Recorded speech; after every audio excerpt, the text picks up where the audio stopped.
ছোটবেলা থেকে যেটা জেনে এসছে নিজের বাড়ি বলে, আজ থেকে সেটা হয়ে গেল বাবার বাড়ি। আর পরের বাড়িকে আপন করে নিয়ে হবে সেটা নিজের বাড়ি, যেটাই প্রথম থেকে নিয়ম চলে আসছে। Good morning, welcome back to my channel. কেমন আছো তোমরা সবাই? আশা করি সবাই খুব ভালো আছো। এখন বাজে সকাল 11:30। তো ঘুম থেকে উঠেই মাসির বাড়িতে এখানে এসছি, কারণ এখন এই যে মেয়ে বিদায় হবে। এই দিনটা বা এই সময়টা প্রত্যেক মেয়ের জীবনে খুবই কষ্টকর। শুধু মেয়ের জীবনে না, মেয়ের সঙ্গে সঙ্গে মেয়ের বাবা মার জীবনেও। ছোটবেলা থেকে যাদের বাড়িতে বড় হলো, মানুষ হলো, সেটা এখন পরের বাড়ি হয়ে গেল। আর পরের বাড়িকে নিজের বাড়ি বলে আপন করে নিতে হবে। প্রথম থেকেই যেরকম নিয়ম চলে আসছে সেই রকমই। কালকে যতটা না সবাই আনন্দ করেছে, তো আজকে সকাল থেকে তার থেকেও বেশি সবার কম বেশি মন মেজাজ খারাপ। কালকে যেখানে বিয়ে হয়েছিল ওইখানেই কিন্তু রিমুরা রাত্রিবেলা ছিল। রাত্রি বলতে 3:30-র দিকে তো বিয়ে শেষ হয়েছে। তো আজকে সকালবেলা ওই 7:30-8টার দিকেই এসছে।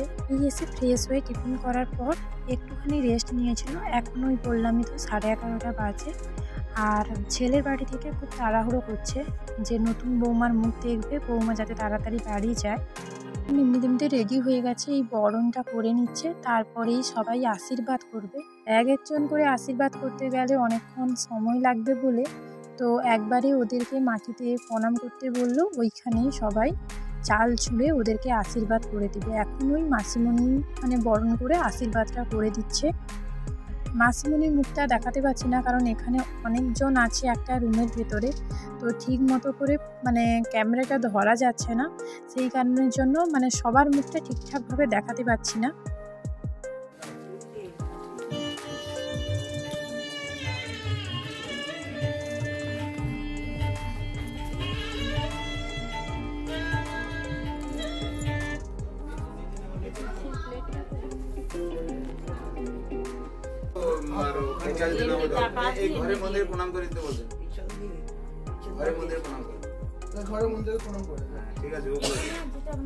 এখন এই যে ওরা বেরিয়ে যাবে, আর বেরিয়ে যাবার আগে যেই নিয়মটা আছে, চাল ছুঁড়ে বলতে হয় বাবা মার ঋণ শোধ করে দিলাম। আচ্ছা, সত্যি কথা বলতে কি চাল ছুঁড়ে এরকম ভাবে বলে দিলে কি বাবা মার ঋণ সত্যিই কি শোধ করা যায়? কারণ বাবা মা এমন একজন মানুষ, তাদের ঋণ জীবনেও শোধ করা যায় না।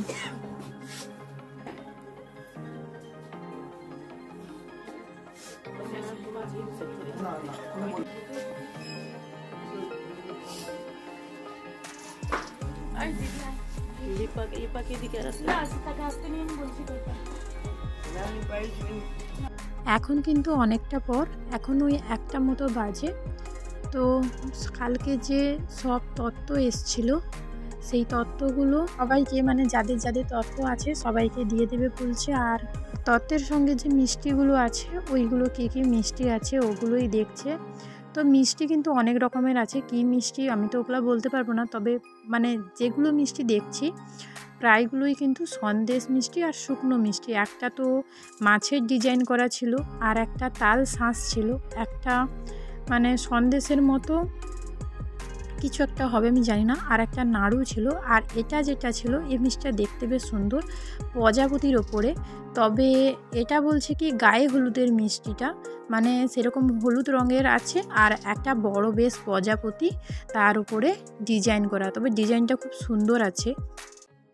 আজকে সকালে টিফিনে কচুরি, তার সঙ্গে ছোলার ডাল আর একটা আলুর তরকারি বানিয়েছিল। তো সকালে টিফিন এখনও সবার খাওয়া হয়নি, সবাই রাত্রি করে ঘুমিয়েছে বলে সকাল থেকে দেরি করে উঠেছে। আর ওদিকে দুপুরের আবার ভাত হয়ে গেছে, সেই কারণের জন্য যে ভাত খেতে পছন্দ করে সে ভাত খাবে, আর যে লুচি খেতে পছন্দ করে সে লুচি খাবে। তার আগে মাসি বলছে যে খেতে যাওয়ার আগে যাদের মান আছে তাদেরকে সবাইকে দিয়ে দিতে। আর এমনিতে কালকে যে বিয়ের গিফট পেয়েছিল, ওই গিফটগুলো খুলে দেখবে কি গিফট পেয়েছে। তত্ত্বের সঙ্গে কিন্তু একটা ট্রেতে মাছও এসেছিলো, তবে মাছটা কিন্তু ফ্রিজের মধ্যে রেখে দিয়েছি বলে দেখাতে পারলাম না। এই যে 4টা থালার মধ্যে 4 রকমের মিষ্টি, আর সেদিকটায় আছে প্রজাপতির মিষ্টি। এখন যে ওই কালকের যে গিফটগুলো পেয়েছিল, ওই গিফটগুলো খোলা হচ্ছে, কি কি পেয়েছে।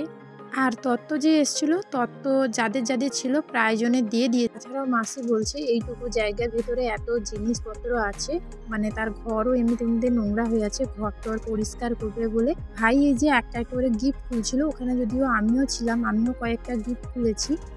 তো এদিকটা এই যে সবাই মিলে দেখো, ওদিকে আমি আবার যাব মিষ্টুকে খাওয়াতে, কারণ মিষ্টু ঘুম থেকে ওঠার পর কিছুই খায়নি, ওকে 1টার সময় ঘুম থেকে তুলেছি, যার জন্য আর জল খাবার কিছুই খাওয়াবো না, একবারে ভাত খাবার খাইয়ে দেব।